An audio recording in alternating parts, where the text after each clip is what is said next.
Halo semuanya, selamat datang kembali di On Road Indonesia. Ini adalah kawasan pinggir Kalimalang di dekat Unisma Bekasi Timur. Area ini sebelumnya dibongkar karena banyak bangunan-bangunan berada di pinggir kali dan harusnya merupakan ruang terbuka hijau dan dikelola oleh PJT.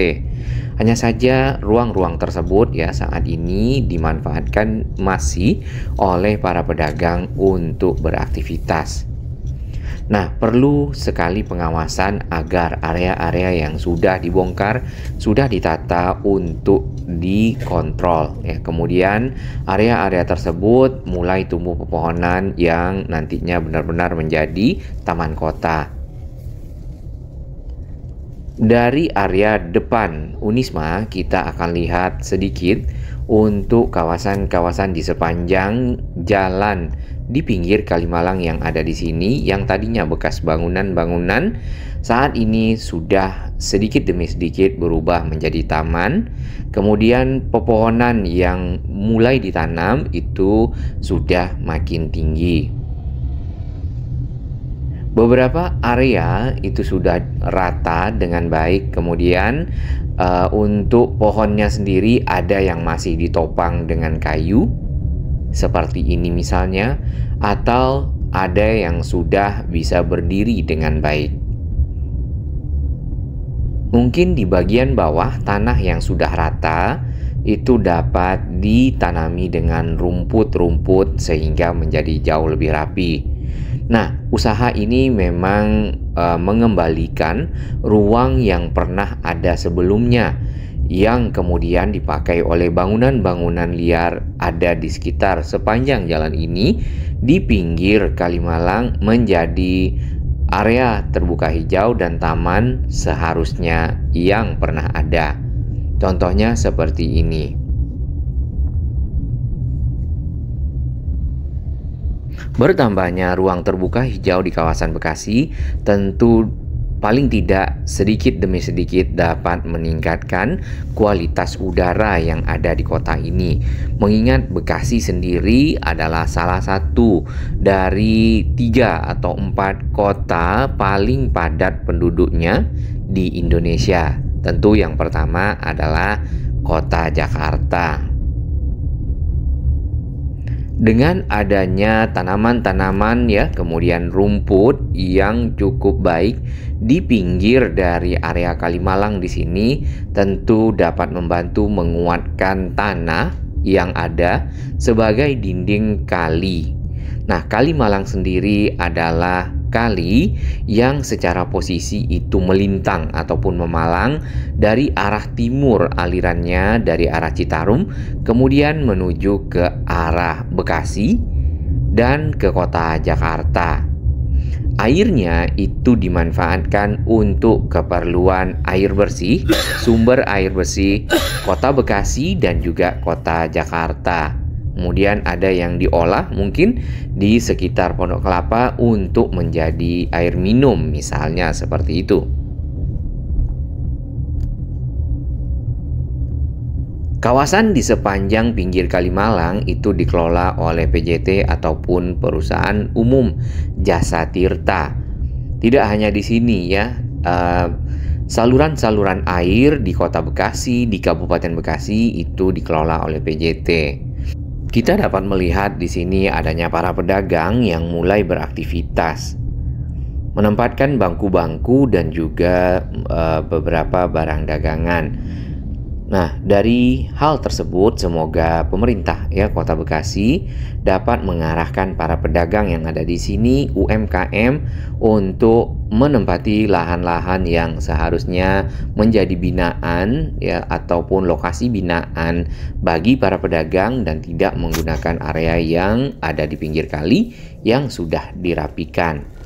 Di bagian ujung ke arah timur ini masih ada warung-warung yang berjualan seperti soto, kemudian juga warung lainnya. Sebenarnya terdapat plang-plang ataupun papan-papan besi informasi yang menyatakan bahwasannya tanah ini adalah milik dari Perum Jasa Tirta.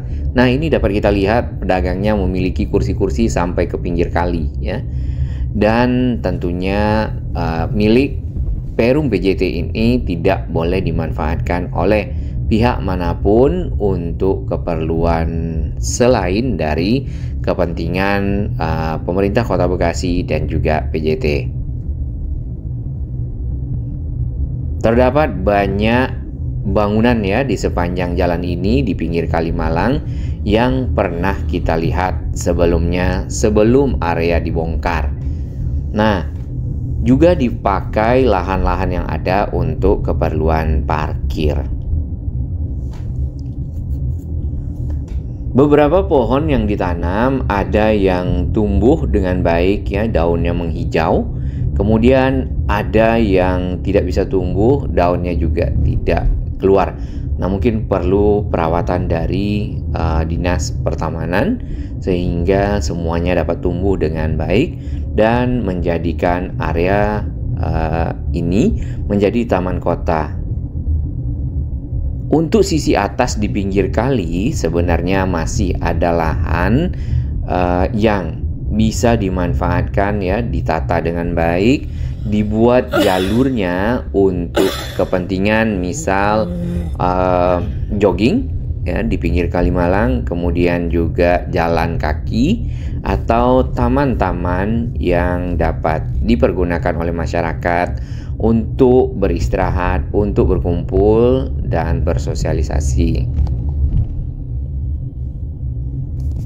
Proses pembongkaran sendiri di awal-awal itu ada pemilik bangunan yang melakukannya secara mandiri.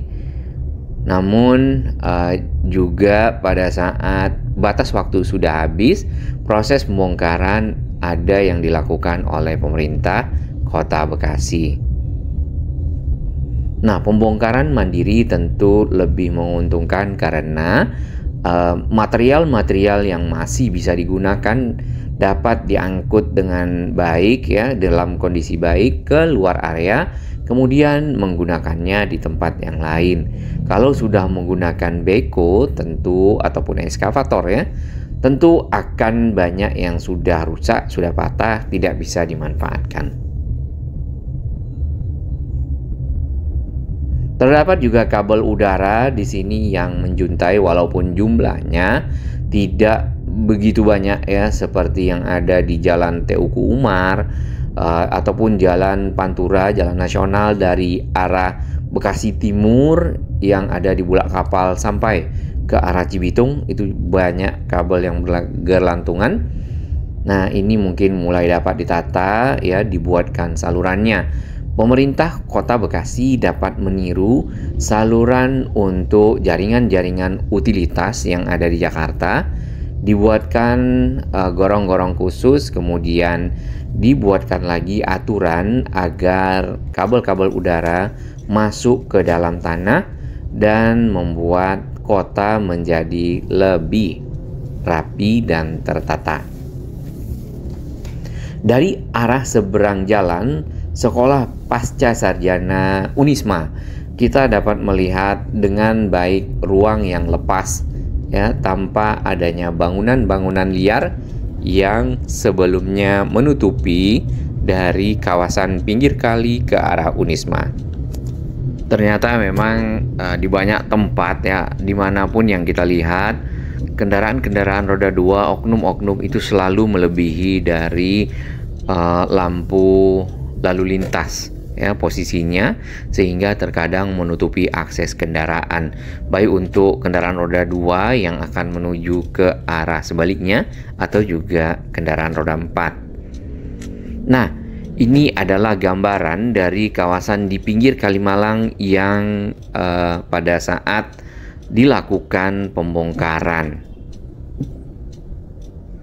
Satu bangunan yang masih ada itu adalah bangunan yang menjual batu-batu alam, kemudian juga mungkin tanaman-tanaman hias, dan itu berada persis di samping soto ya, ataupun di sisi timur dari jalan inspeksi yang ada di sini ke arah Unisma yang ini.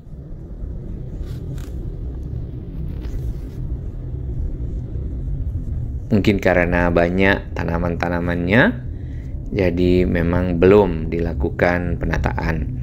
Nah, ini adalah kondisi bangunan-bangunan yang sudah rata, namun material-material hasil bongkaran masih ada. Posisi di mana kita berada ini ya sebenarnya berseberangan dengan kantor DPRD Kota Bekasi. Jadi di seberang kali di sana itu adalah gedung kantor DPRD Kota Bekasi. Puing-puing yang berserakan di sini dapat kita simpulkan materialnya terbuat dari beton-beton yang pecah. Dalam artian bangunan-bangunan yang ada sebelumnya itu adalah bangunan-bangunan semi permanen ya, dan banyak bangunan-bangunan permanen. Kalau bangunan semi permanen mungkin lantainya beton, kemudian sedikit dindingnya ada beton, ke atas itu menggunakan kayu triplek dan diberi atap, biasanya asbes ya yang paling cepat. Sedangkan sebagian lagi itu juga banyak yang semuanya beton dan diberi atap. Ini adalah para petugas yang membersihkan ya hasil bongkaran pada awal-awal pembongkaran selesai.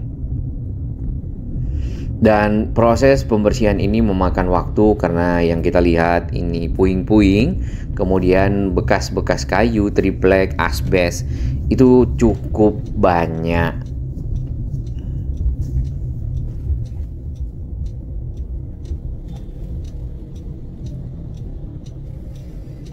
Juga ada sampah-sampah ya. Sebagian besar bangunan-bangunan yang ada di sini itu adalah bangunan-bangunan yang berupa warung ya, aktivitasnya melakukan jual beli makanan dan minuman. Kemudian ada juga yang lebih mewah ya, seperti kafe-kafe. Nah, ini ada rangka-rangka kayu.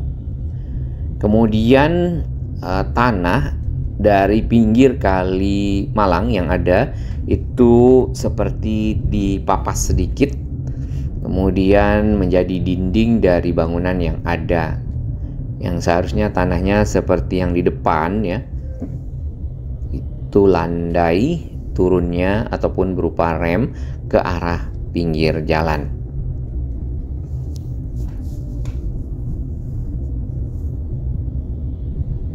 Satu hal sebelum pembongkaran benar-benar selesai dan rapi yang kita lihat ya beberapa kali adalah adanya tempat pembuangan sampah di pinggir jalan. Nah, ini bukan hanya di Kota Bekasi, kita juga lihat banyak tempat-tempat membuang sampah di pinggir jalan di Kabupaten Bekasi. Kebiasaan-kebiasaan ini mungkin ya karena tidak ada tempat sampah, dan biasanya yang membuang sampah tersebut itu adalah oknum-oknum pada malam hari ya, kemudian mengantarkan sampahnya dan tiba-tiba menghilang. Nah, ini perlu kerjasama yang baik ya, sinergi antara warga dan pemerintah. Pemerintah dapat menyediakan tempat-tempat sampah, tempat pengumpulan sampah yang lebih portable misalnya. Kemudian masyarakat dapat membuang sampah ke sana, lalu diangkut oleh truk-truk sampah dengan mudah karena sudah berupa tempat-tempat yang tinggal dinaikkan ya.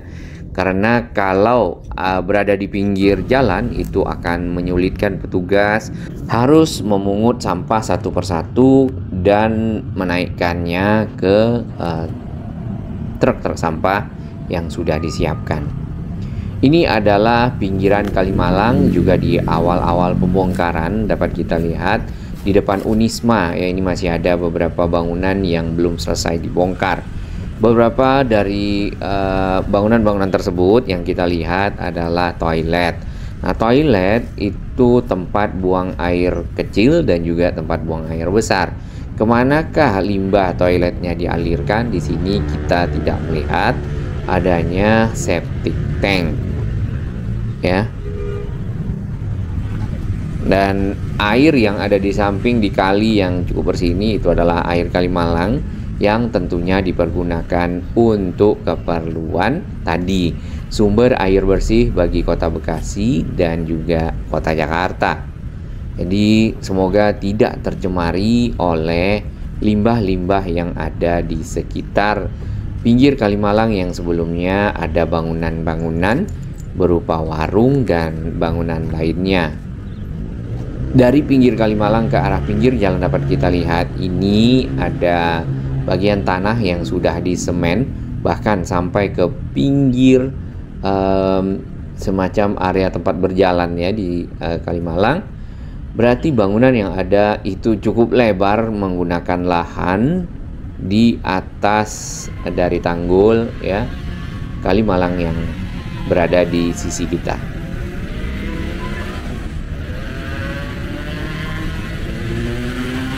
Dikarenakan airnya cukup bersih ya karena proses-proses penyaringan yang baik, kemudian sampah-sampahnya juga tidak begitu banyak ya, sedikit kalau kita lihat. Di sana Kalimalang dipergunakan juga untuk latihan-latihan SAR, kemudian latihan-latihan yang dilakukan oleh para atlet kano ataupun atlet dayung untuk keperluan pertandingan olahraga misalnya atau berolahraga. Ini judulnya Toilet Telolet.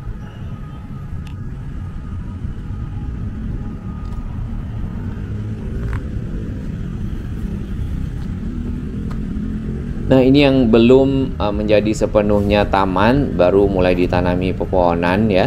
Mudah-mudahan sedikit demi sedikit area yang tadinya banyak bangunan dapat kembali menjadi Taman Kota Bekasi dan dikelola oleh PJT. Nah, saluran-saluran air ini tentu harus dijaga tadi untuk kepentingan air bersih. Ternyata juga dipakai untuk kepentingan pengairan ataupun irigasi. Kebanyakan saluran-saluran irigasi yang ada di Kabupaten Bekasi, Kota Bekasi, airnya juga berasal dari air Kalimalang. Nah, bila air yang tercemar yang dialirkan tentu mungkin hasil yang didapatkan oleh para petani ya ataupun yang mengelola lahan-lahan pertanian itu tidak optimal.